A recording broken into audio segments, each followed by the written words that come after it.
Hello, everyone. Welcome to another episode of the Sports Factory podcast. We have another episode here for you. It's going to be all about hoops. But before we get into it, make sure to like, comment, and subscribe. I had a recent short that hit 8,000 views. I'm very excited. I'm very happy. So go ahead, keep showing me support. I love support. And I'll comment back. And if you want to ever jump on and have a discussion, I am fully down to do that. I am here. My sports takes never miss. I'm just saying. And another thing, for specific parts, make sure to go into the timestamps. That'll be in the comment section or the descriptions. Now, Austin, the people know you. You've been in the video before, so you don't have to introduce yourself. But, how you doing? You excited for this NBA season? Is everything going as planned for the NBA season? Do you see any surprises? Is everything? How you feel about the season so far? Man, so far, I am liking the season. You really see that there really isn't one team kind of running away with the race. The Western Conference is kind of up in shambles right now. We got Utah at the top. Warriors haven't won a road game. You got OKC and the Magic being competitive. It's, a lot of weird stuff going on. Bucks and Celtics are at the top of the East. So it's nice so far. But like I said, nobody's really running away with it, but there is a good game on every night. I don't know about I'll tell you. Yeah. What you said with the you said about the Warriors. And the Warriors, they haven't won a they haven't won a road game. That's beautiful, man. Yeah. I'm a Warriors hater. If you didn't know that before, I'm a Warriors hater. I don't want to see them succeed, right? When Steph every day, it's crazy when they play and I see say they lose, right? And when I see Steph Curry's depressed face, it makes me happy. It's weird. It's a weird type of hate, right? Like when I see him like this, he'd be having the face where he's like this, or he's looking on the distance. That gives me joy, do you know how much grief Steph Curry put on me? Steph Curry, could you? There's a player that has put you through grief as a Hawks fan. I assume LeBron James. He did sweep you that one year. That's tough.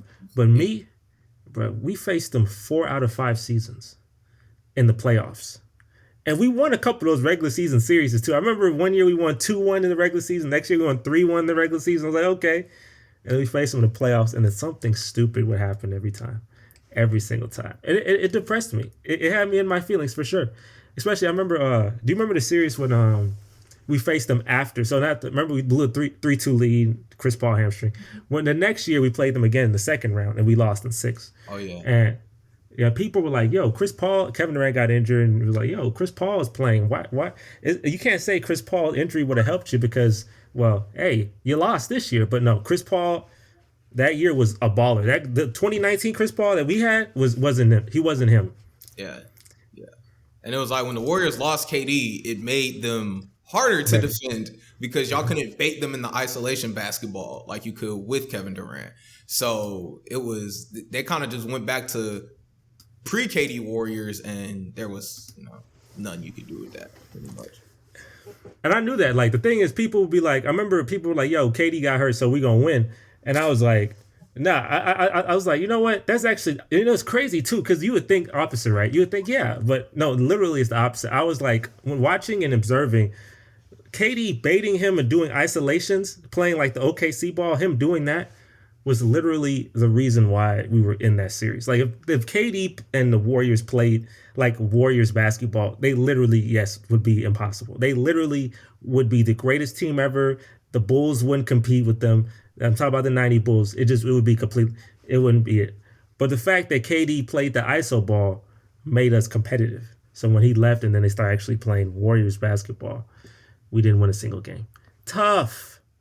Very tough. Yeah. But I wanted to ask you this question, man.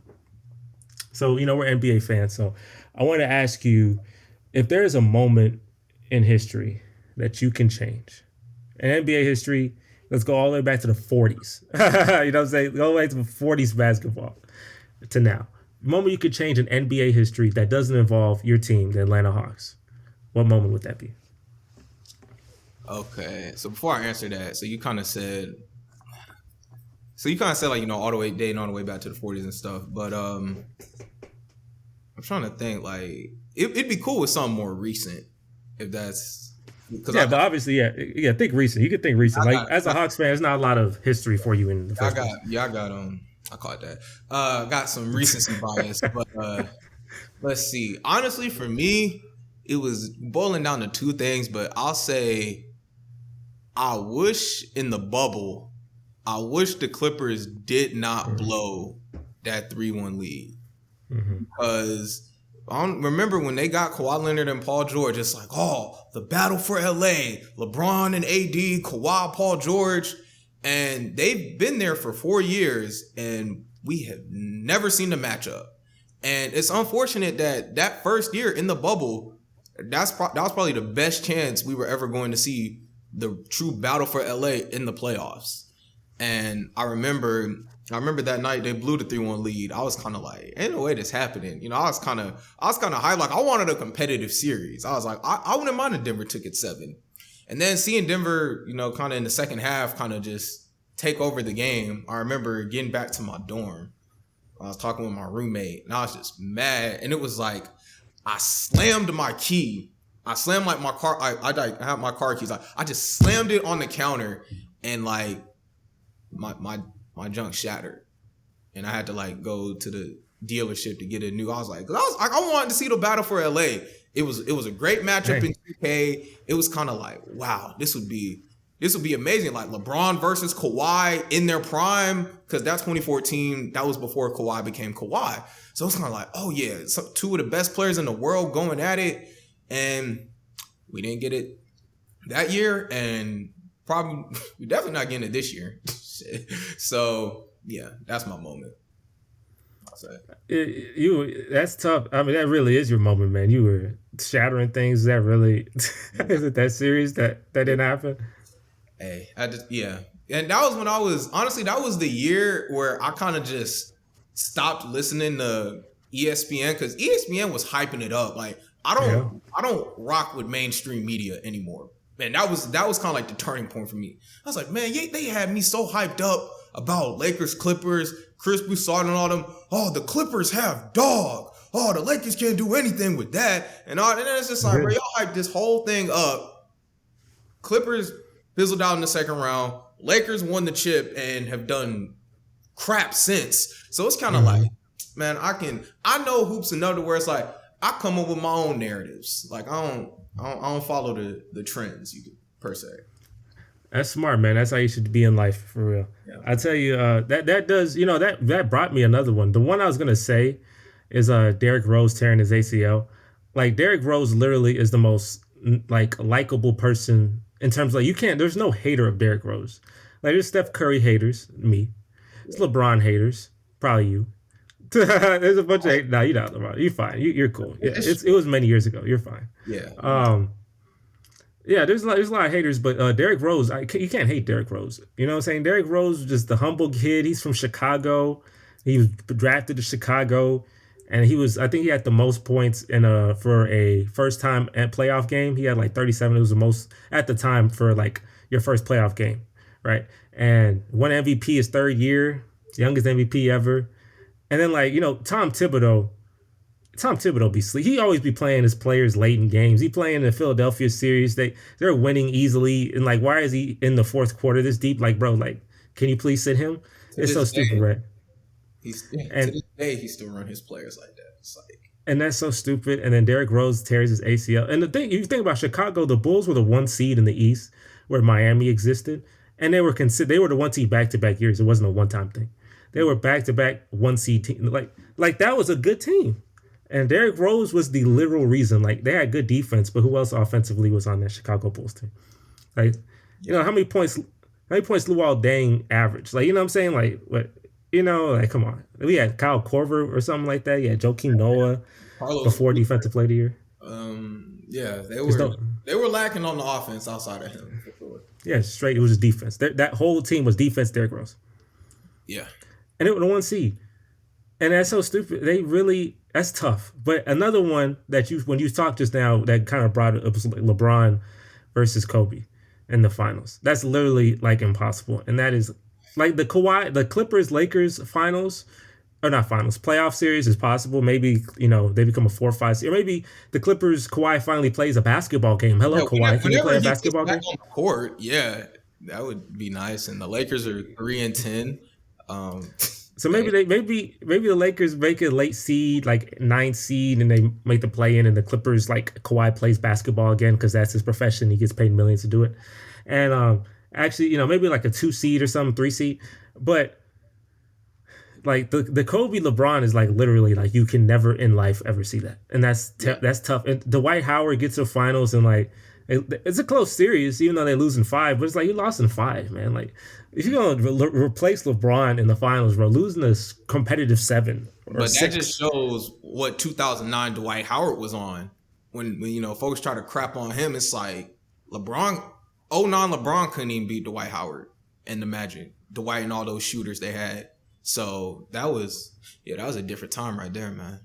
Sad we never. The thing is, I like how I do like you brought up Dwight Howard too, man. Like, this is kind of a change of a topic, but like Dwight Howard should be on the top 75. I know people have said that for a long time. Dwight Howard is literally the most disrespected star I have ever seen in my life. Like Dwight Howard like clears so many of your favorite players. Yeah. His 8-year run in Orlando is better than most guys 12, 13 year career easily. So yeah, like who's your favorite player? Dwight Howard probably clears in that time. Like straight up, just clears. Dwight Howard with the 3-time Defensive Player of the Year in a row. And amazing pick and roll defender, just absolutely block your shot to the 3rd row. You know what I'm saying? And also great in the pick and roll, obviously, and scoring. And I remember, I think in that game 6 against the Cleveland Cavaliers, I think he had like 45 or something like that to like clinch him to get to the finals. It's so funny. Folks are like, oh, Dwight Howard, like, oh, he doesn't have a post game. He doesn't have an offensive bag. It's like he's literally the most athletic person on the court right now. It didn't matter back then. Now, later in his career, it showed. But Orlando Dwight, what did he post game for? And he was getting 40 and 20. It's like just a different animal back then. Yeah, man, Dwight Howard is so disrespected. Like to me, I'll tell you, I want to ask you this. So, compare him to Anthony Davis. Who you taking, Dwight Howard or Anthony Davis? I'm clearly taking, but you tell me. Yeah, all time. Man, give me Dwight, man. AD, bro, man. I don't know if you remember back in like 2015, 2016. Remember when like AD was supposed to eventually be the best player in basketball? Yeah, I called him the destroyer of worlds. That's what I used to call him because that's how dominant he looked. That's how dominant he was. Like, oh, AD in 3-4 years, man. Oh, he'll be the best player in the league. And then it was like when he got traded to the Lakers, it's like LeBron will be able to age out because AD will be top 5. And he's not. What is AD right now? He's not top 10. Is he top 20? He's like 15. He's like 15, 16 maybe. And it's like I said, you go back to 2016 when he was putting up 28, 14, 3 blocks, 2 steals, just going crazy. And it's like he's just a shell of that now. So, yeah, give me that. And that's stupid, though. Ain't that stupid? That's his prime. No, this is prime. This is supposed to be his prime now. Supposed to be his prime. It's like, man, we already saw the best of Anthony Davis. Shit, that's crazy. Don't let Stephen A. and Kendrick Perkins try to tell you otherwise. But I'm taking Dwight Howard over Anthony Davis. I'm taking Dwight Howard. If I just said players, and it doesn't have to be a center, I'm taking Dwight Howard over Russell Westbrook. I don't care about MVP Russell Westbrook. Beastbrook, I don't care about that. He lost in the first round every time. Taking Dwight Howard. I'll take him over Damian Lillard. Damian Lillard, the funniest meme ever is Damian Lillard from like his first year and now. He's like 0-time scoring champ, 0-time MVP, 0 conference final championships, 0 finals appearances, 1 beard grown. From his rookie year to now. That's technically not wrong. When you look at it from those metrics, yeah, 0. But yeah, I'm taking Dwight over all those people, bro. He was the guy, but back injuries happen, and then Kobe, literally going to LA ended his run, unfortunately, and it's like he had a good couple years at Houston though. Yeah. Couple years in Houston, then he came to Atlanta for his homecoming. That didn't work. Traded him to Charlotte for some 2nd-round picks and bad salary. so we can start to rebuild. So, yeah. But Dwight's been, even though he hasn't been the Dwight Howard of, even though he only had like that 8-year run, he was still a quality center for the past 10 years.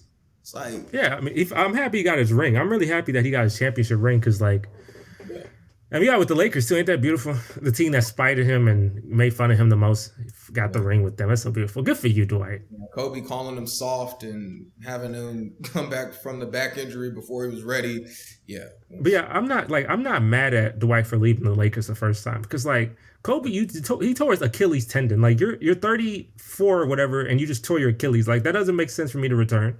Yeah. Like, I clearly should go to the younger shooting guard who became the best shooting guard of the decade. And James Harden, like, that just makes a lot more sense than staying with an older shooting guard who tore his Achilles tendon.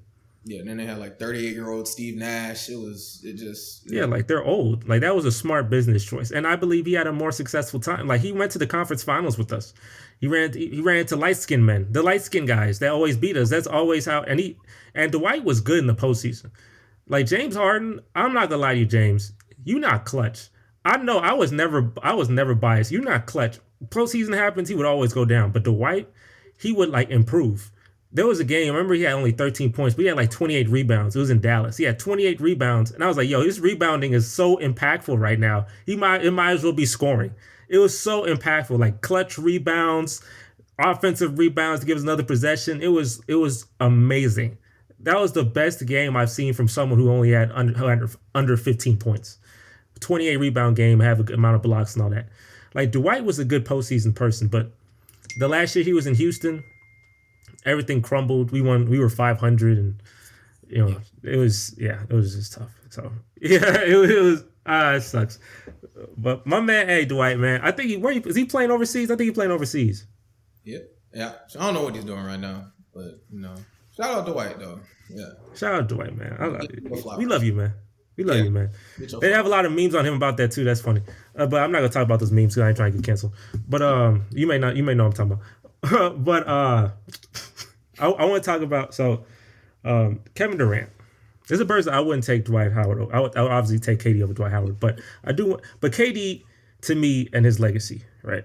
And I want to talk to you KD lovers, man. I want to talk to you Kevin Durant fans because there's a lot of big time Kevin Durant fans out there. But Kevin Durant to me has always been number 2.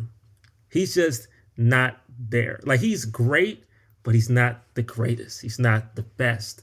And that sucks for a person who's like 7 feet, 6'11", and can shoot and dribble like a guard.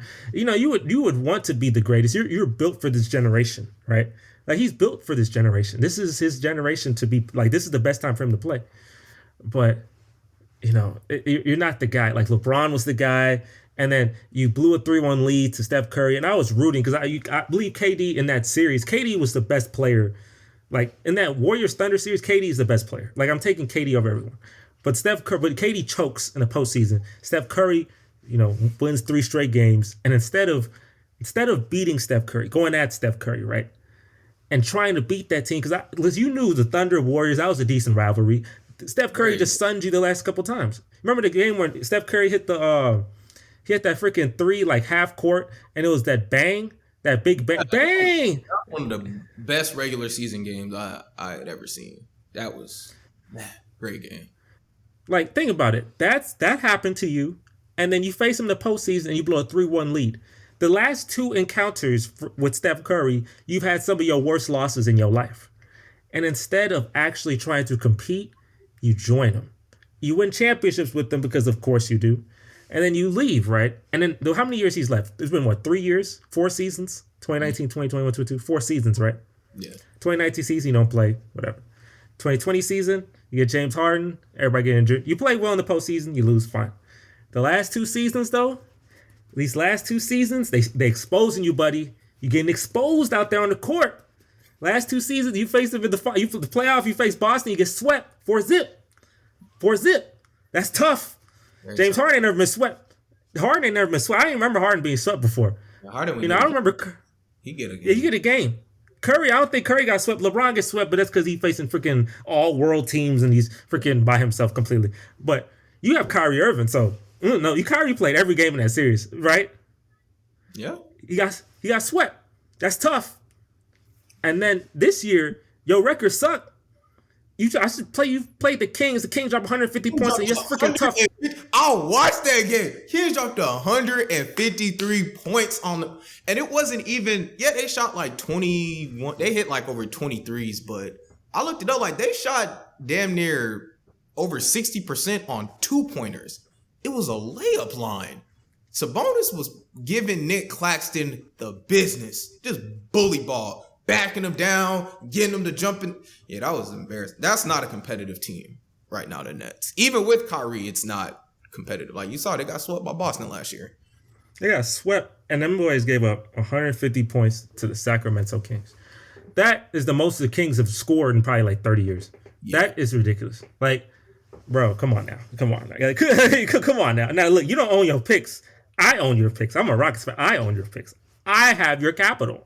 So all this, like what you're doing right now, you need to fix it. You need to fix it quick. And I think he said he had a quote. He said something. He was like, "Who am I supposed to do with like Nick Claxton and this and that?" And I'm like, bro, what you call your? What is that? What team camaraderie is that? What are you doing? That was the team you and Kyrie kind of put together. Y'all came in there and just messed up everything. Like Brooklyn had a good culture 3 years Wonderful, ago. yes, wonderful. 2019. Yeah, great culture, good head coach, some young talent, all like just gone. Like, trade Jared Allen. We want our friend DeAndre Jordan. All right, Karis LeVert and all that. Yeah, we're gonna get rid of Jared Allen. All that. It's like, I mean, you look at all the guys they got rid of. I mean, they're all kind of they could help the Nets right now. But Jared Allen it was an all-star. Jared Allen would definitely. Yeah, he's last year's all-star. Be getting bullied like Nick Claxton was against Domantas Sabonis. Sabonis is a good player, but it's just like, damn, like that's just not. Yeah, it's kind of like, well, who put that team together? You were the one earlier saying it's the GM or me. The GM's job is to help put together a better basketball product. Yeah, you're Kevin Durant, but you need pieces around you. And KD is not LeBron in the sense where it's like you can just put anybody around him and he's gonna make it work. That's not KD's game. KD is great individually and he can elevate the guys. Like he can be a good playmaker, but KD get buckets. That's what he does. Like he's not that you just put KD on any team and that team's a contender. Like no, as great as he is, like individually. I tell you, hey man, in 2019 Nets, man, with D'Angelo Russell, and they're doing that meme where they dancing to Cardi when they dancing on the bench, the whole bench having a good time, bro. Yeah, that was lit, bro. That was a good team. And they lost. I think they lost in 5 to Philly in that first round series, but it was still like they're a very entertaining team though. That was a team you can get behind, you know, but you can't get behind this. There's nothing yet. That team's pretty terrible. I ain't gonna lie to you, bro. Yeah. And KD, bro. Steph Curry, he clearing you right now, bro. Steph Curry in this freaking all-time debate stuff, he clearing you, bro.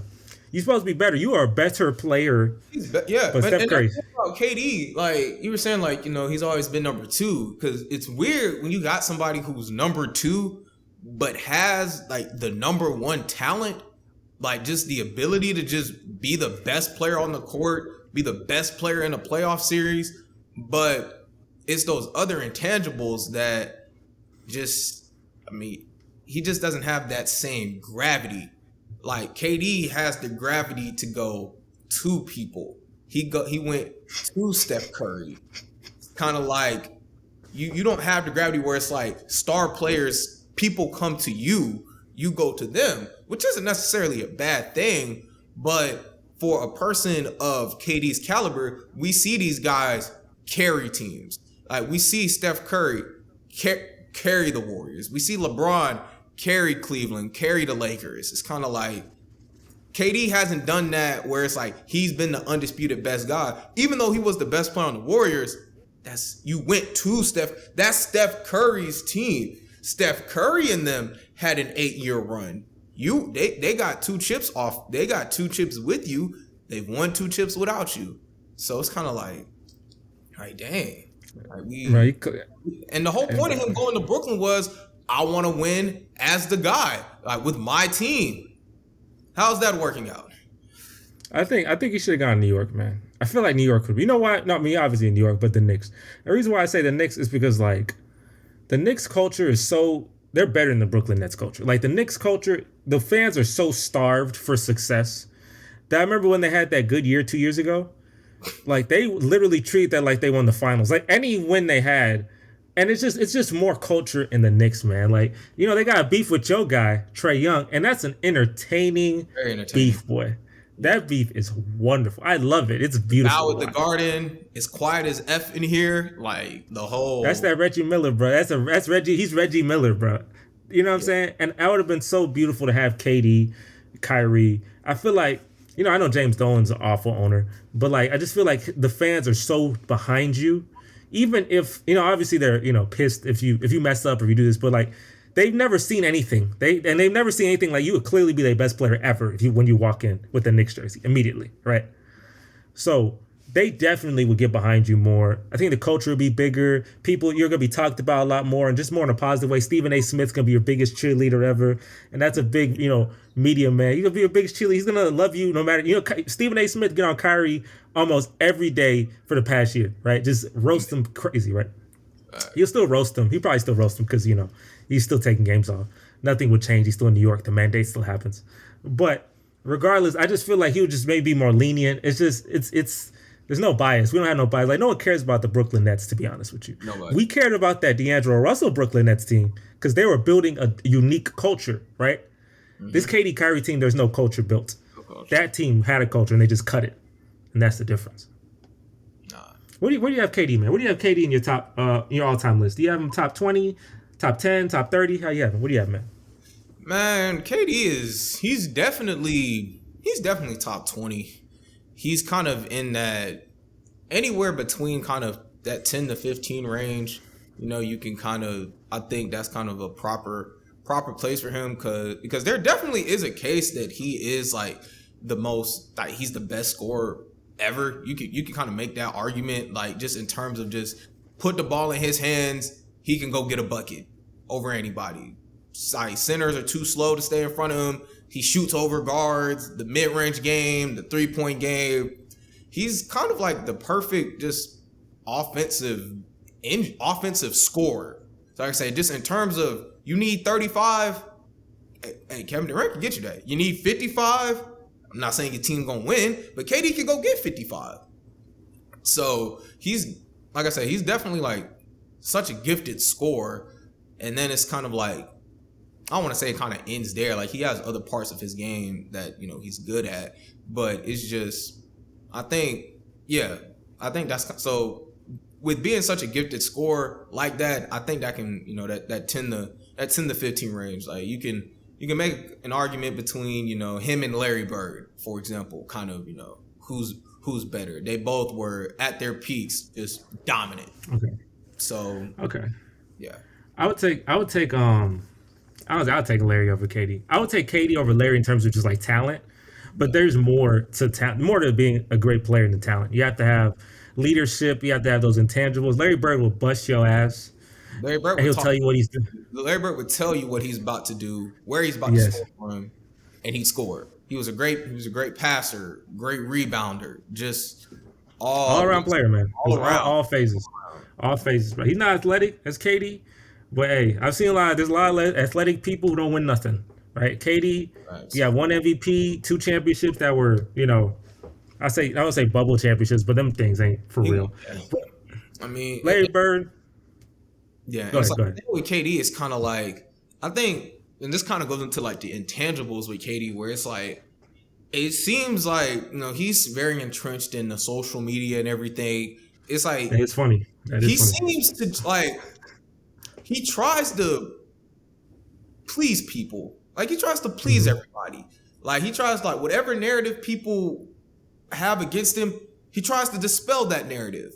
But once you prove that narrative wrong, there's another thing and another thing. Like you're never going to win with the people. And it seems like he says he doesn't care. He says he doesn't.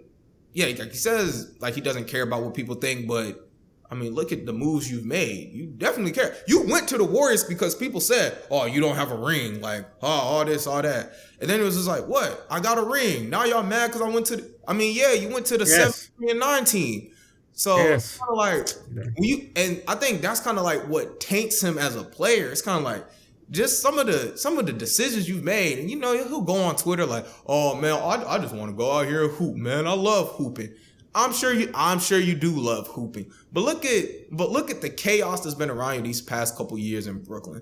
Look at how it was for you in OKC when you were so beloved and everything, and you could have stayed there and gone at the Warriors. That could have been a great Western Conference Finals matchup for the next 3-4 years. But he doesn't have a ring. He goes to get the ring. People are like, "Oh, those aren't real rings. Go win it as the guy on your team." All right, And he can't. so he leaves the Warriors, goes to Brooklyn.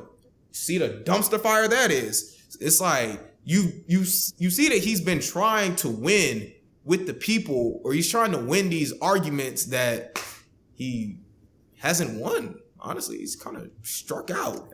But hey, he should have stayed. Hey, it's my take. Should have stayed in OKC, bro. That fan base loved you like they were your son. Like you were their son, right? They loved you. They cherished you. The playoff atmosphere is amazing.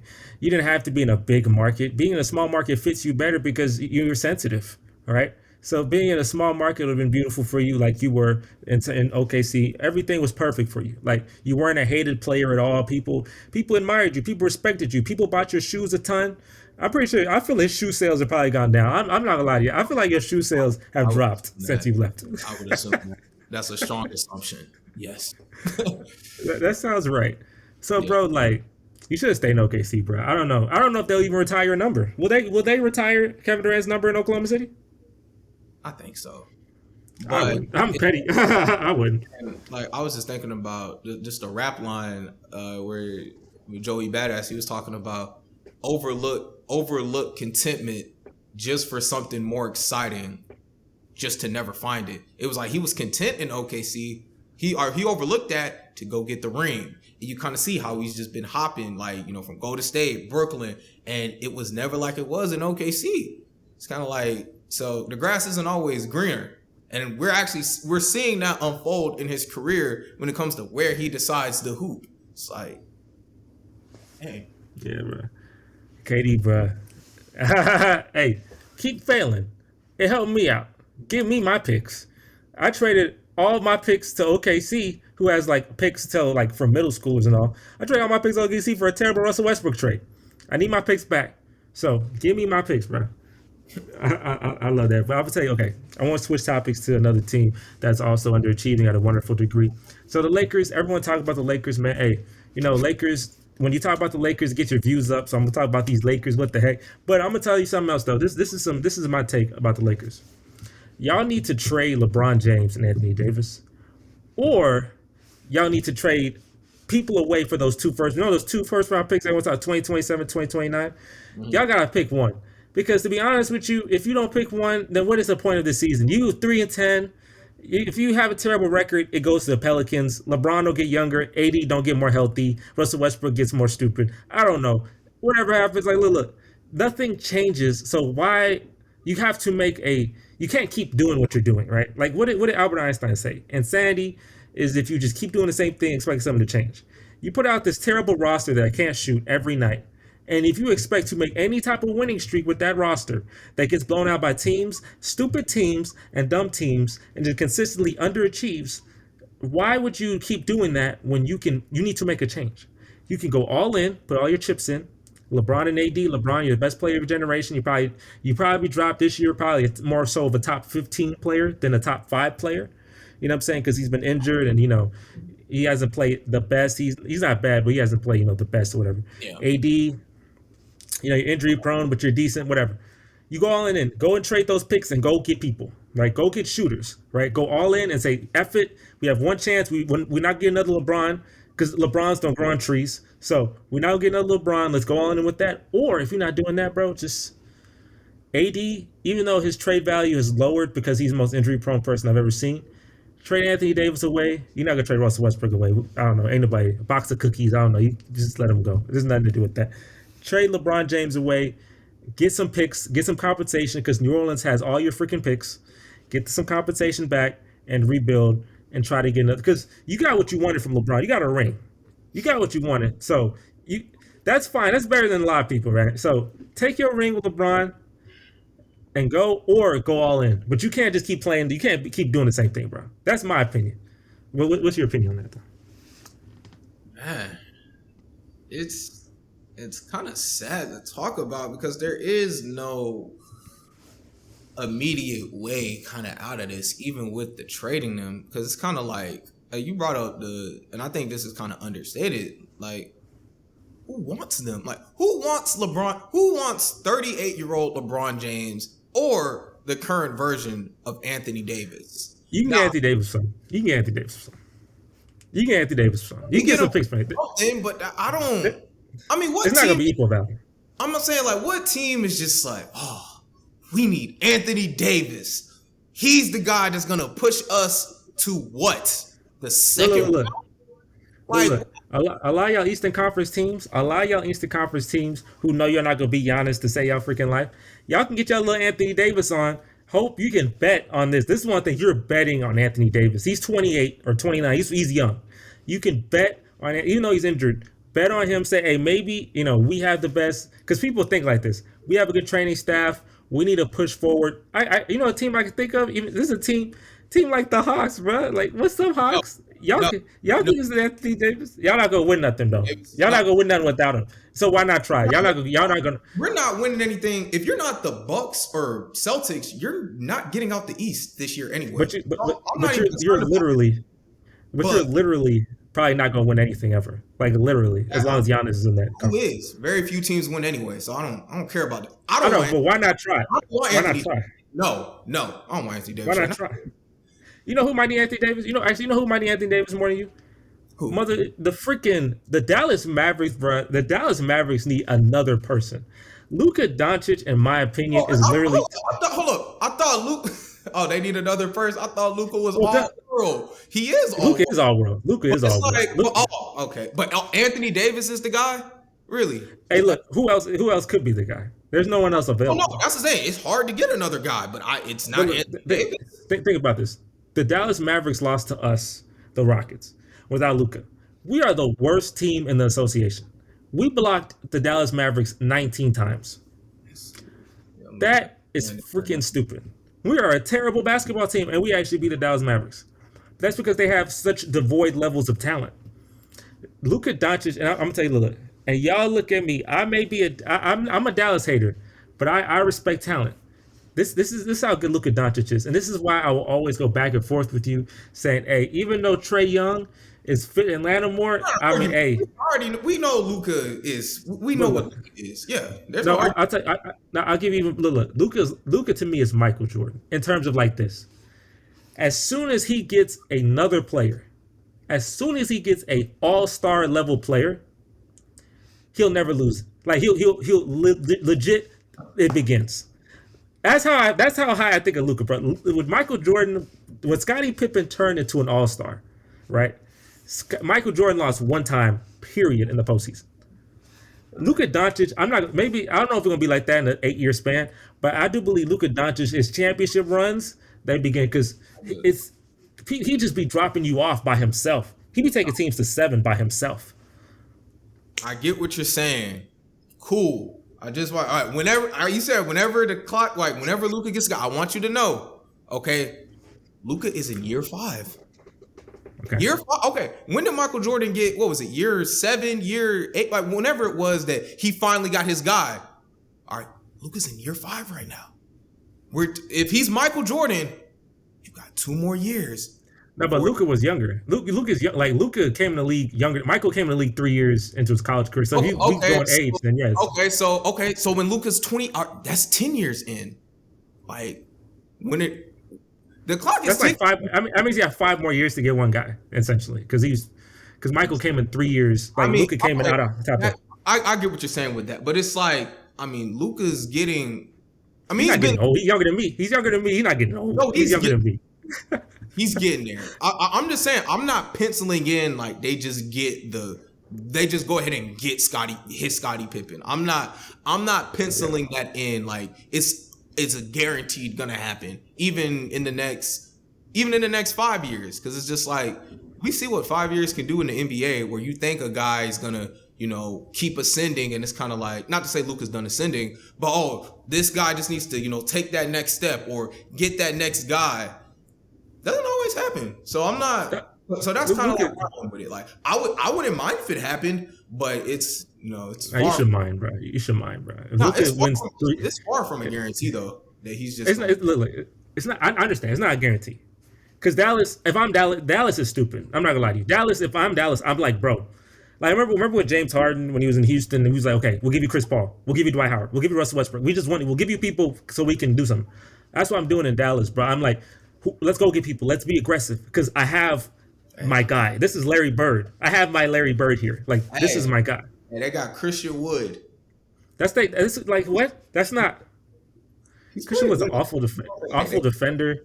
They got Christian Wood. Hey, Christian Wood. Christian Wood lost to the Rockets the other day. No. Luka Doncic, in my opinion, when he faced the Clippers those 2 years, right? Kristaps Porzingis wasn't the guy. They wanted Porzingis to be that guy. He wasn't the guy. Yeah. He was taking the freaking Clippers with Kawhi Leonard and Paul George and all these defenders. He was giving them hell. Like he was, I could see the Clippers were actively distressed facing him. Zubac and Patrick Beverly, Luka literally played them damn near out of the rotation in the playoffs. Like he was giving them hell. Yeah. It took Super Kawhi to win that 7 game. That 7 game, it took Super Kawhi to get out of that. Yeah. Hell to pay, right? And then he faced the Phoenix Suns. I'm thinking the Suns gonna beat him. They're up 3-2.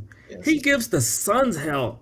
He freaking does that troll face to Devin Booker, right? Because after Game 5, he's like, they talking trash when they but type of thing. He said it's a little trash. Boss move, like Game 7, bro. That Game 7 was wild, bro. That Game 7, he drew. That's how I knew, bro. That's how I do. 27 points in the half, and the Phoenix Suns scored 27 points in the half. You match the other team's points in the half. Yeah, we'll probably. We're never gonna witness that again. Just the combination of Luka being unstoppable and then the Suns just choking. Such a choke. It's like y'all didn't even. Did y'all know this was Game 7 tonight? I know y'all did, but that was a letdown of epic, massive proportions. Yes, epic. Yo, I saw that, bro, and I know he was gonna lose to Golden State. Golden State got Plot. Golden State got Steph Curry. Golden State got Luka was not gonna compete against Golden State. Andrew Wiggins, revitalized himself, dunked on Luka. It was all cool. Yeah. But when Luka get that guy, if Dallas is smart and they give Luka that guy, it doesn't have to be an all superstar player, high end star. You might even see a low end star. I don't know. But just give him a high-end star player. You don't have to be like a Damian Lillard type, like one of those guys who are like this, or a Jason Tatum who's like this. You could be a lower end of that. Well, you could give him like a Zach LaVine. I don't know, Zach LaVine level player. I tell you, the first time he gets a guy that's decent, that's good, he average 20 a game and has a specialty, right? Whether it's defense, shooting, scoring, something, rebounding, rim protector, whatever. A guy who can average 20 and has a specialty. Scottie Pippen averaged like 18, 19, had a specialty. Perimeter defense, right? Mm-hmm. First time he gets that, it's over. It's wraps. I promise. It's going to be Giannis, Luka. Giannis, Luka. Do your job. I know you guys are over the salary cap. I mean, the cap's going up in the next couple of years. I mean, pay the luxury tax. Do whatever you got to do. You heard what this man just say. You get him a guy, and you get him a solid piece next to him, and sky's the limit. But I mean, like I said, front office, do your job. Spencer Dinwiddie's not taking them there. Spencer Dinwiddie and Christian Wood. Well, that's how you know boys ain't trying hard. But them boys ain't trying hard, bro. Yeah, I don't. It's tough. It is tough to win in the NBA, man. Even if you are all world, it's tough. So are you telling me, boy? You telling me? I've been through it, boy. I've been through it. When I got this close, I've been through the grind, boy. I know. But hey, look, if I get a Luka, I literally like Victor Wembanyama gonna come in and he has all the hype and he's superstar potential. But I don't even know if he's gonna be. I don't even know if he's gonna be better than Luka. I ain't gonna lie to you, bro. Luka is on some different stuff. Victor has more potential than Luka, but Victor, he did the little. I think he had a play where like he fell down and his leg like twisted in a stupid way. It didn't. To me, it looked like it should just destroy ACL the way that looked, but it didn't for him. He looked like a giraffe falling down, and I'm like, I can clearly see that if I draft, we have the worst record, so we can have the first pick.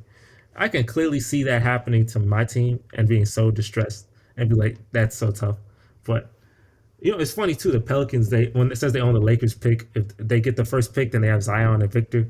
That'd be pretty ridiculous. That's some good competition for Luka. Imagine Zion. Zion got his guy, Brandon Ingram, man. Get Luka up, Brandon Ingram, bro. Yeah, yeah. He got his guy. Zion already got his guy. Yeah, he got CJ McCollum too. Yeah, they got Herb Jones, Jose Alvarado. They got guys like the Pelicans are sitting at the 5 seed right now, and the Lakers are 14th. So the Pelicans could be fresh off a nice playoff run where they win a series, maybe go out in the second round. Hey, Wemby, bring your ass over here to the squad. That's let's crazy. Upon this. Imagine they do that. Imagine they do that. And let's run the West.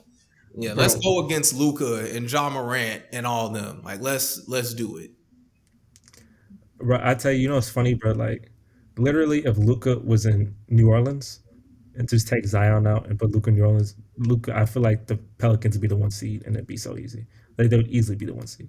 Like I said, Jose Alvarado, who just got under Kevin Porter Jr.'s skin like at a hilarious degree, and Herb Jones, like you said, CJ McCollum, Brandon Ingram, special. I've heard a lot about Herb Jones, and it was a game when they played Memphis.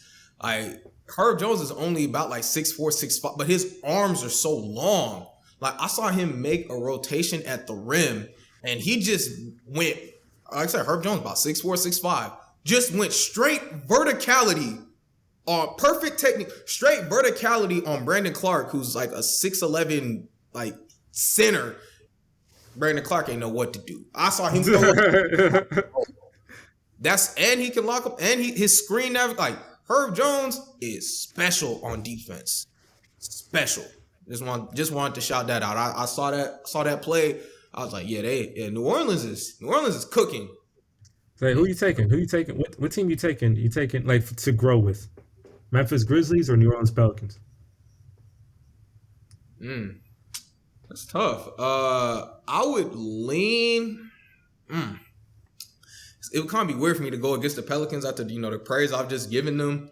But don't give them the pick. Like don't include the Lakers pick. Just what they say that didn't exist. Constructed as a team to go forward. Yeah, because clearly if they get Wembanyama is clearly the Pelicans. But it's currently constructed between them or the Grizzlies. Whew. That's a coin flip. I don't know. Depending on how I'm feeling in the morning. I'll say right now, I'll just say the Pelicans just to be consistent with what I've said the past 5 minutes. But nah, the Grizzlies are cooking as well. And Jaren Jackson's just getting back into the fold. They got Ja, Desmond Bane. Memphis is a team just like 75% of the NBA. They hit on a wing. They hit on a nice 2-way wing. They're cooking. So, man, I was ready to see that Grizzlies Warriors rivalry, because the Warriors need a rival, right? Like there's no clear rival they have, but Memphis has become one because they went back and forth in that postseason series, and Klay Thompson, when they won the championship, called out I think Jaren Jackson, said something hilarious. So there's a rivalry there, but like the Warriors aren't playing well this year, and they haven't won a singular. I think the Warriors the Warriors had an 8-year run. Like they're kind of teetering out. Like we're about to. That's perfect. Beautiful. Yeah, we're about to usher in the new talent. So the terms the Warriors rivalry days after this season, I think it's kind of I think it'll be done. Because Klay Thompson cooked.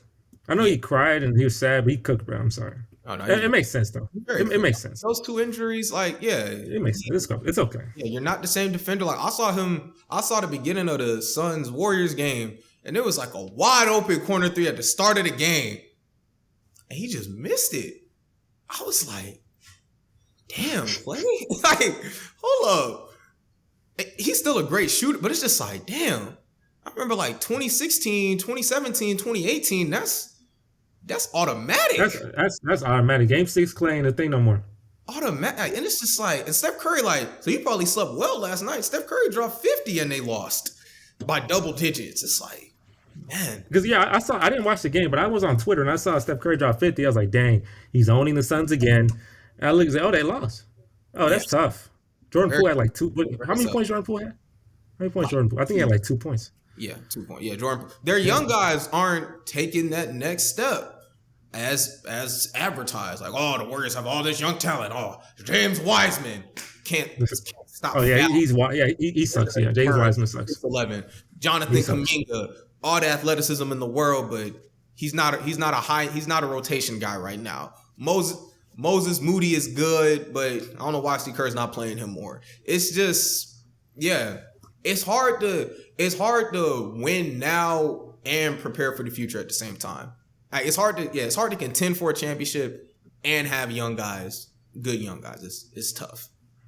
And hey, Jordan Poole, man, Draymond Green punched the talent out of you, buddy. I'm sorry. But yeah, that's going to forever taint this season, man. Punched the talent out of you. They just got off on a bad start. Stole off on him too. It's like certain things, they say like, it's not about how you start, it's about how you finish. But sometimes a start like that, you can't recover from it, or it'll take a Herculean effort, and it's just, Steph Curry's 34. We really expecting Hercules out of this man now still. No, but think about it though. I did tell you, like, he has plot. So I know he's struggling. They're struggling now, but I fully expect them to like recover, get like a 4 seed, 3 seed, second round exit, maybe make a freaking run. Because I told you they have plot, and Steph Curry has the most plot. He's one of the most plot driven players I have ever seen.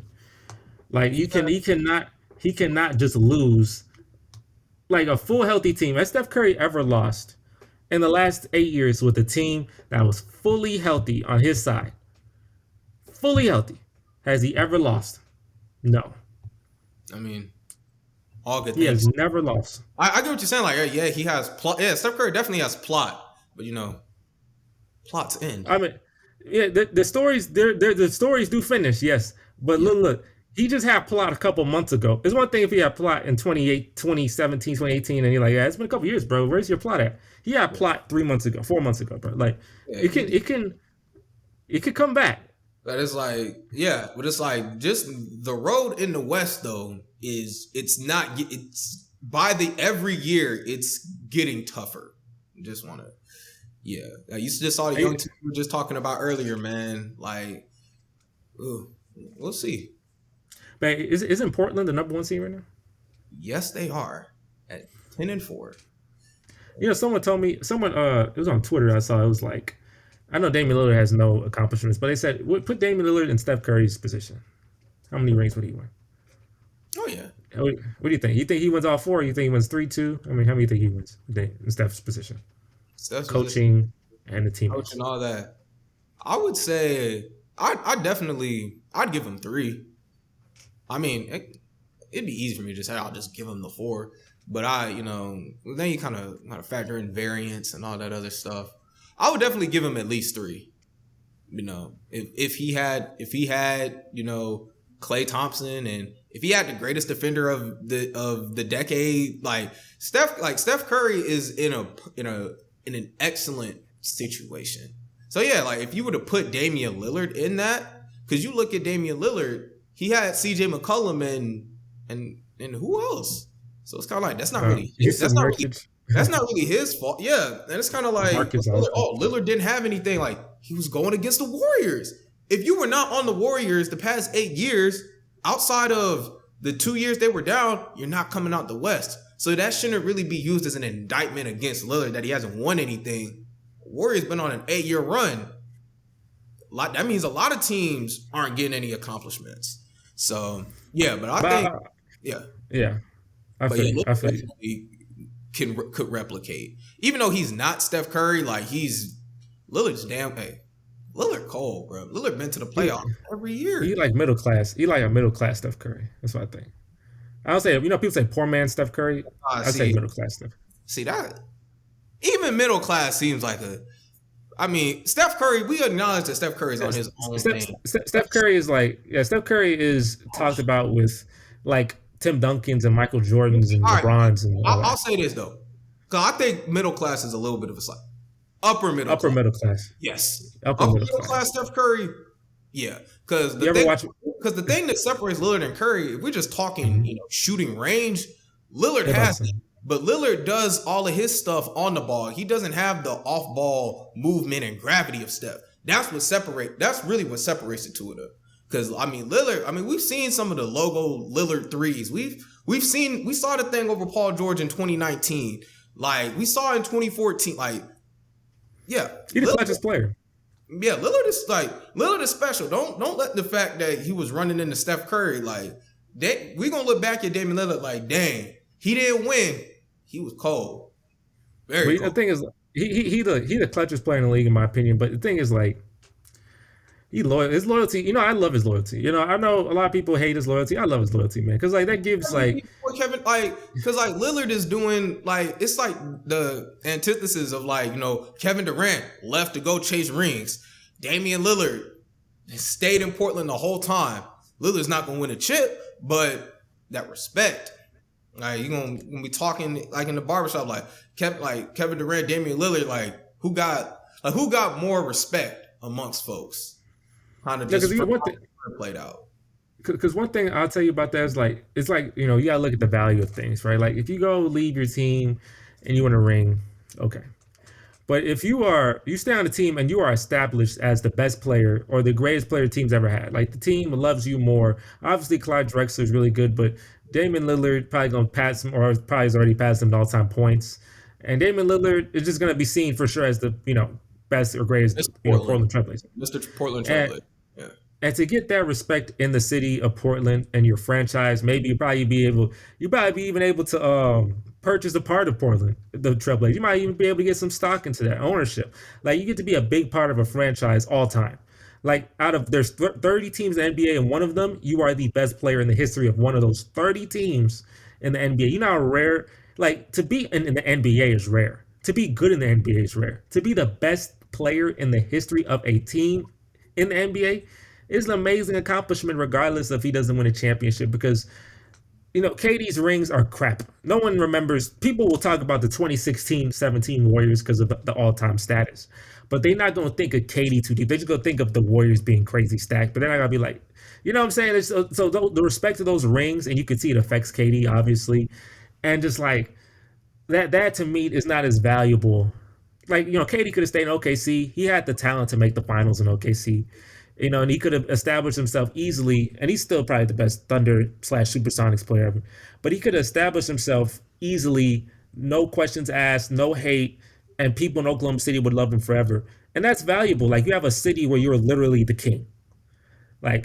You can't go and Golden State and be the king. You're not. Steph Curry is. You can't be in OKC, be the king. You're not. Russell Westbrook is. Because they love Russell Westbrook. Okay. They love Russell Westbrook. I'm talking about love. KD's better, but they love Westbrook more than they love KD by far. Brooklyn, you can't be the king of Brooklyn either, right?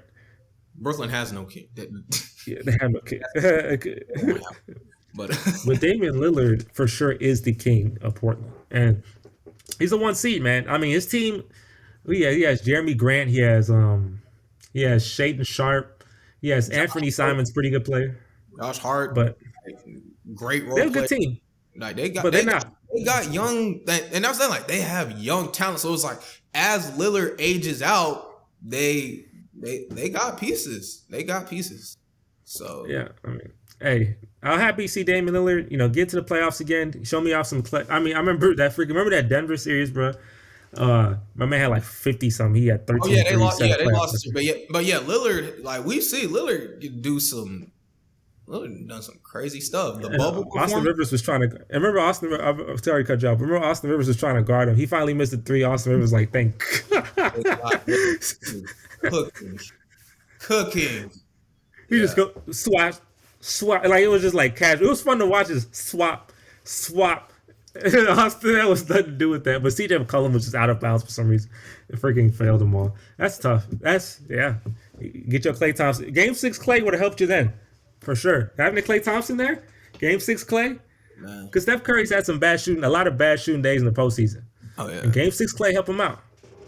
man. And it's so interesting. Like you brought up Klay Thompson again. Everybody kind of talks about oh, like who's the next? We trying to find who's the next LeBron, who the next KD, who's the next this, all that. But it's just like, yo, bro, where's the next Klay Thompson? Where is that 6'7"? Where's that 6'7" wing that can shoot threes at a high clip like that, play elite perimeter defense, guard multiple positions? It's kind of like, because like I said, every great player has that complimentary guy next to him. So it's like, where's the next batch of complimentary dudes? Where are those guys? Like, where's the next Al Horford? Where's the next Brook Lopez? Next Splash Mountain, 7-footer, bombing from 3, walling off the rim? Because like those are very important pieces. So like that's kind of like what I'm kind of on the lookout for, just in terms of young talent. It's like, where the next Klay Thompson? We might never see it. Like we're never gonna get like exactly Klay Thompson again, but it's just like, yo, where is it? I appreciate about him and appreciate about like Paul George too, is like there's certain people who like, this is beautiful, that accept their role. Like, biggest team killer ever is when people have ego. Yeah. Like when you accept who you are and you're like, yeah, I'm like Paul George said, I am the number 2, like Kawhi is number 1. Yeah. That's beautiful. Because yes, like be self-aware. The most annoying people in history is people who are not self-aware. Yeah. Be self-aware. This guy is better than you at basketball. If you want to win the championship, are you trying to chase stats? Are you trying to get the most points on the team? No. If you want to win an NBA championship, understand that player is better. And Klay Thompson, he played his role perfectly. Steph Curry's the best player on the team. There's nothing wrong with that. Klay Thompson went out there, did his role, did it wonderful. Steph Curry has his bad Game 6 day. That's why Game 6 Klay happens. It happens, usually coincides with each other. Game 6 Klay exists just for that reason. That's a beautiful insurance. Steph Curry has that bad game. It's beautiful insurance to have. A guy just goes for 40. Just that day, just goes for 40. It's beautiful. And he, that's perfect. That's a beautiful thing about having a team. Steph Curry's even good at that too, because when KD went to go and stay, Steph Curry understood, hey, this guy's better than me. He's not more loved than me, but he is. Don't get it twisted. Yeah, you're the best guy, but this is my team. This is my city, nigga. Like, yeah, it's mine. It's been mine. It will always be mine. So, yeah. Hey, you're not better. Yeah, first, you're not better. You're better than me, but you're not more loved than me. But hey, I'm trying to win rings. I'm trying to win too. Cool. Steph Curry, the most selfless superstar. Just bringing the person of Steph Curry's ability and magnitude to bring in somebody like that is kind of like, wow. And all the that's why. Oh, back in my day, we would have never done that, man. We would have been going up against each other, all that. Hey, man, we in 2022 now, man. Different time, different cash. And that's why he wins, man. Like you look at all the superstars of the past generation. James Harden, he had a big ego. You know what I'm saying? Clash with his there's the guy we bring him, Chris Paul, Russell Westbrook, Dwight Howard. He had big clashes with those guys for stupid stuff. Big clashes with them. And then I remember we tried to get LeBron. He didn't want to get LeBron on the team because he would, obviously be the second best player on the team. That type of ego crap. And I'm like, bro, like I ain't got time for. I know you're trying to be the number 1, but I'm trying to win a freaking ring. Russell Westbrook had ego problems. Strong ego problems. Freaking KD got insecurity problems and ego problems. Yeah. LeBron James, he got GM problems. LeBron James is one of the worst GMs in the history of basketball. He consistently tries to build rosters, and they're always so terrible. And he never let the GM just beat the freaking GM. They wanted Russell Westbrook. That's not. I don't think that's a GM's fault. LeBron AD wanted. They wanted a third star. How's that? Yeah, how's the third star working? He comes off the bench. Yeah. And he's doing much better in that role, actually. And kind of going back to what you're saying, it's so funny when dudes finally come to their senses, it's too late. Like James Harden. It's because if they do win, that's Joel Embiid's team. They were trying to appease the Harden before he got hurt, but nah, man, that's Joel. Like, all right, Harden, it took 33 years old. Oh, I'm in the best shape of my life. Oh, all I want to do is win now. Yeah, what about when you were, 28, 29? What was going on then? Like, yeah, you had Chris Paul, had Russell Westbrook, and just didn't work. And then you force your way out of Houston, force your way out of Brooklyn, understandably so. But it's just like, yeah, it's just unfortunate. Like, the timing is key. Like, when do you come to your senses? And you see somebody like Klay Thompson came to his sense. Like, I mean, Klay Thompson was always in his senses. And you look at somebody like Paul George. Paul George realized, as a number one, I can get to the conference finals. I'm not winning, but yeah, Paul George kind of realized at a good time. I mean, we'll see if it pans out, if Kawhi ever comes back.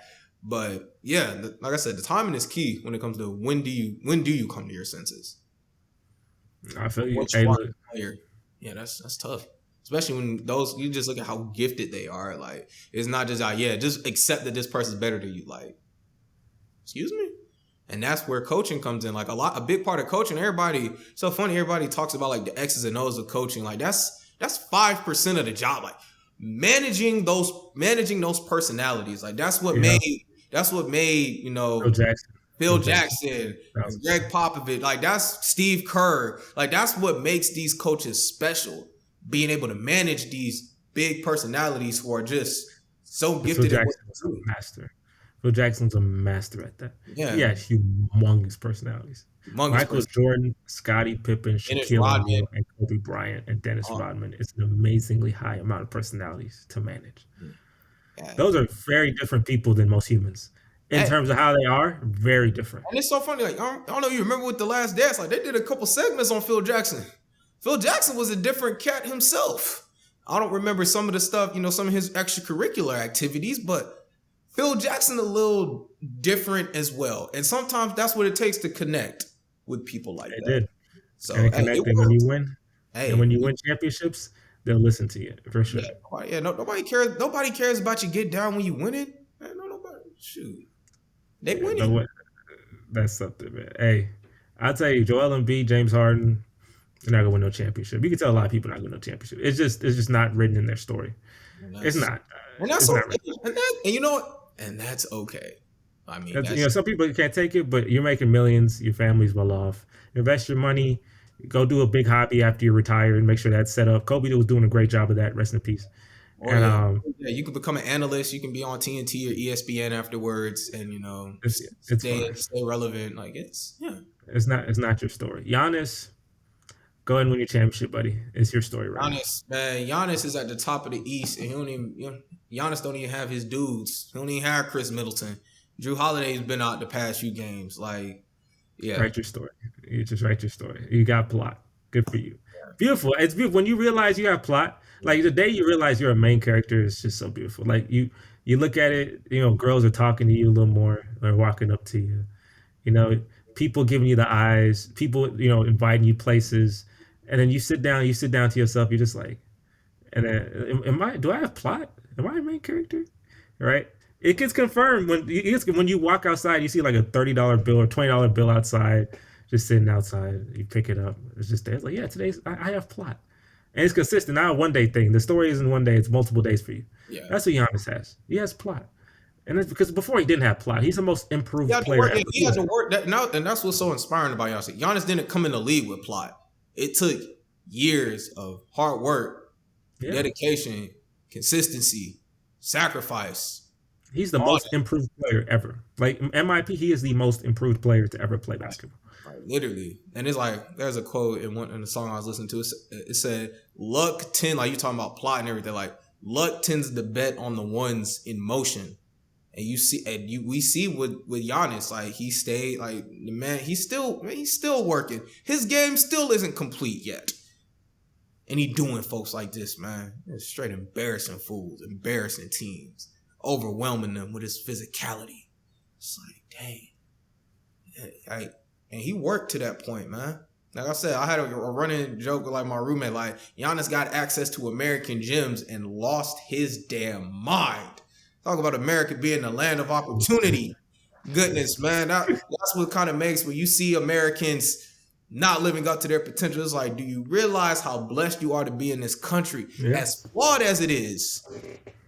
Land of opportunity, man. It's all right in front of you. Take it. You just got to take it. Like we say at the same time, we just got to take it. And Giannis took it. MIP of the year, MIP of the decade, MIP of the association's existence. For sure. He won the MIP. It's a good thing he won that award because that really does. Because when Giannis came in 2013, he was raw. He wasn't good at. He wasn't that good at basketball. He was. And you ask Gilbert Arenas, he still doesn't know what he's doing. But we don't, man. We don't. He's crazy. But I was one of those people back in the day though. I was looking at Giannis when he had Michael Carter Williams with them and Jason Kidd coaching. And I was like, this guy could be something. Like, I don't, I also thought Michael Carter Williams was going to be something and Jabari Parker was going to be something. Quad dub his first NBA game. You're like, jack of all trades, man. Look at him. He's in. See, I thought they'd be something, but they weren't. But Giannis, I was like, I thought he tore his ACL too many times.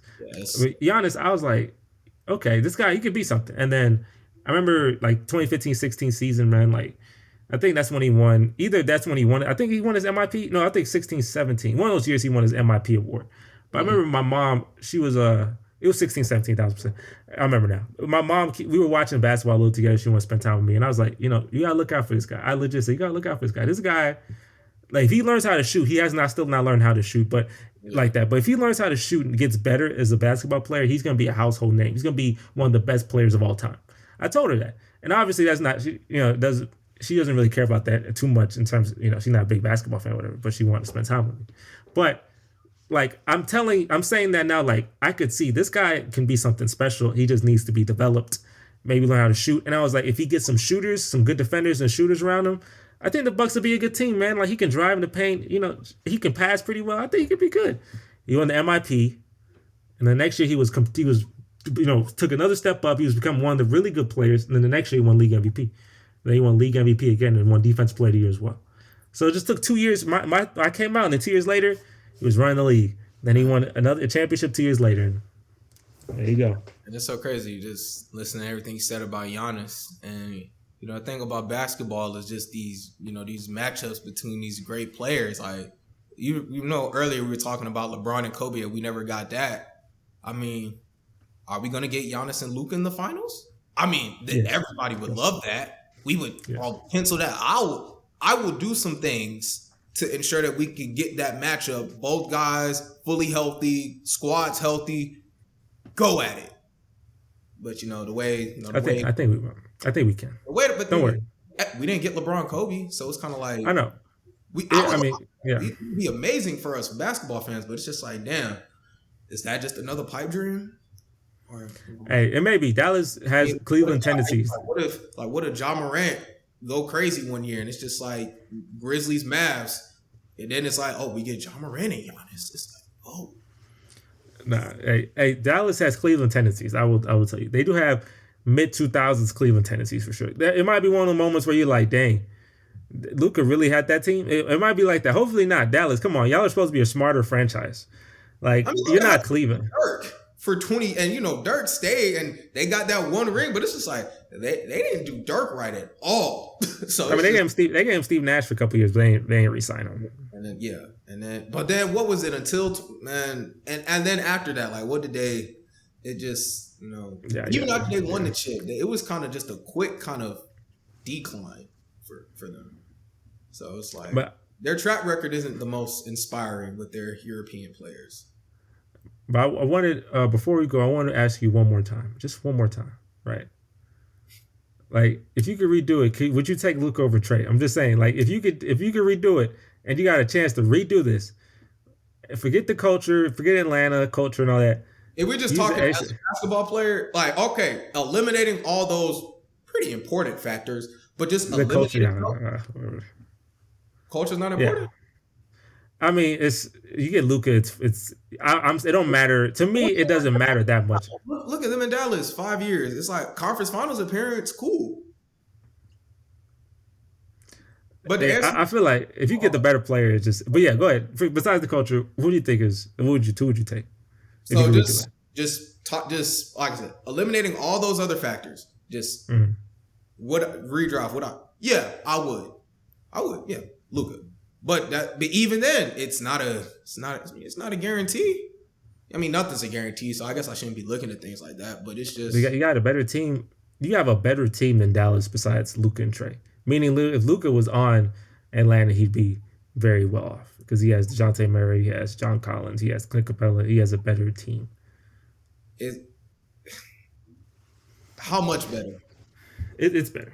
Like Christian Wood is not the guy. No, I'm getting this better. But it's just like. How much better? It's good. DeJounte Murray is a low end star. The Dallas Mavericks do not have a low end star Yeah, at all. they don't. Yeah. You see what the Hawks did? Mortgage gave up those 3 first round picks at Gallinari. DeJounte Murray be Trae Young's backcourt mate. Like, oh, if Trae Young can get a Clay, like, man, Clay Thompson, another Clay Thompson don't exist, man. You gotta make do with what you can get. So yeah, I feel Luka. Yeah, man, I'm taking. I'll tell you. Last thing, also the Kings. You do have De'Aaron Fox, and De'Aaron Fox is playing really well. I've watched a lot of De'Aaron Fox play recently because of the fact that the Kings are playing better. And I think he's averaging in the 20s per game, or maybe 30s. I don't know. 6, yeah, he's coming into. But I think a big reason they didn't draft Luka Doncic is because of De'Aaron Fox. Yes, yes, literally, and that's not good. That's not good. Even no matter how good De'Aaron Fox gets, De'Aaron Fox will be a tier 2. He'll be at the top of tier 2 point guards in the league. Like he'll be at like Luka that. Doncic. Yeah, tier 2 sounds right. Luka Doncic clearly would have revolutionized that franchise. I mean, yeah, he wouldn't win no. I'm not saying he's gonna just win a championship, but Luka, like the Kings have had absolutely the worst plot in the history. They haven't made the playoffs since 2006. They haven't made the playoffs since a high school junior existence. High school juniors existence. And the Kings have not gotten to the playoffs once. If you were a Kings fan, say you were 6 years old and you watched the Kings make the playoffs in 06. You are a grown man leaving college. And I'm not seeing your team make the playoffs where over 50% of the teams in the league make it. That means you have the worst plot in the history of basketball. Like, who was even on that? I don't even remember. Who was on that 06 team? I don't know. Maybe Chris Webber, maybe not. Chris Webber probably not. I think he probably left. Chris Webber seemed like a person that left by then. I don't know what they. Nah, but it seems different things look to be on the up and up in Sacramento. They got Mike Brown, who had been the assistant coach with the Warriors. He was on the sideline for those championship teams, man. I heard on the TNT thing, he's bringing the culture of just accountability to the organization, which was something that was severely lacking. We see that now. I hope him well. I wish him well. Like they can definitely playing. Playing is an accomplishment this year. Big one. And like I said, man, and the playing's about to be a thing. Oh, you'll mess around, win 44 games. What's your reward? 8 seed. Yeah, hey, that's good enough for me. If you De'Aaron Fox, bro, activate your low end star card. Like activate that card and get your team to the playing game, bro. Because even if you lose in the playing, bro, the Kings fans, like Minnesota was happy when they made the playoffs. I should be happy. That was like the greatest. That was like the greatest championship celebration we've witnessed. Like when the Timberwolves beating them, like Patrick Beverly, with his shirt off and crying and all that. It was. That's good.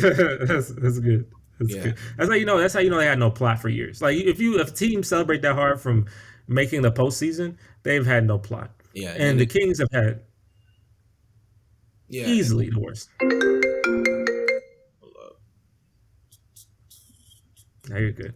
But yeah, the Kings have had such terrible plot that I'm happy for y'all. If Luka came in, y'all would have had more plot, but then y'all passed up on him because y'all don't have good plot. Marvin Bagley's awful.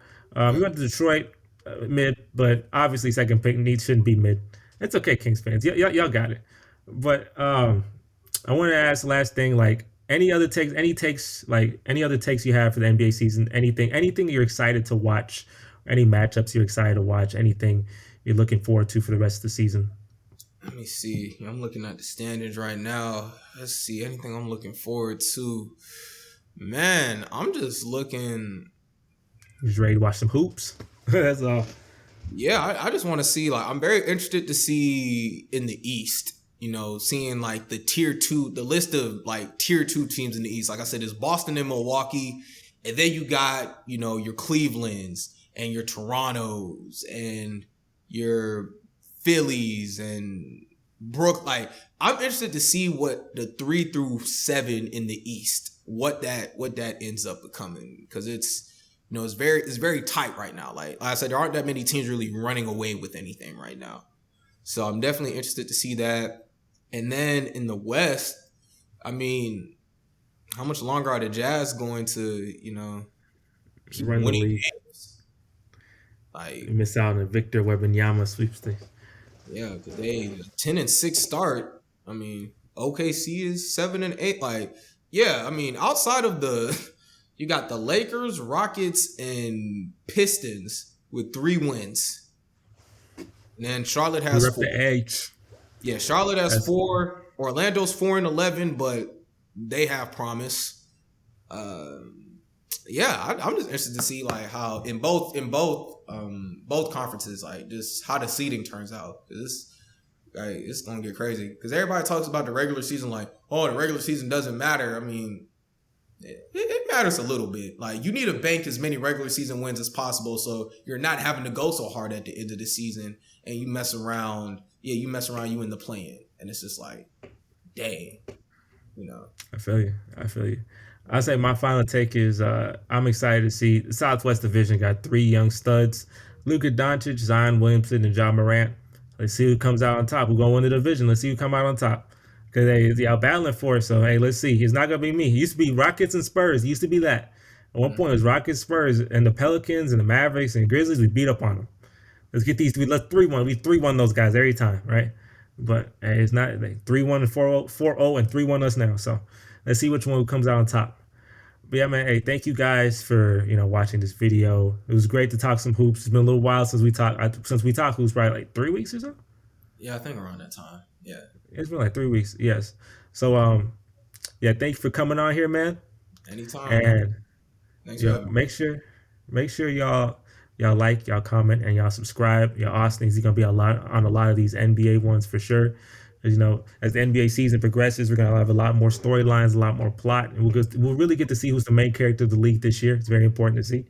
So as you follow that, and as we follow that, make sure you stay on top of it. Make sure to like, comment, subscribe, do all these things. Remember the description, comments. That's where you see the timestamps, what we talk about.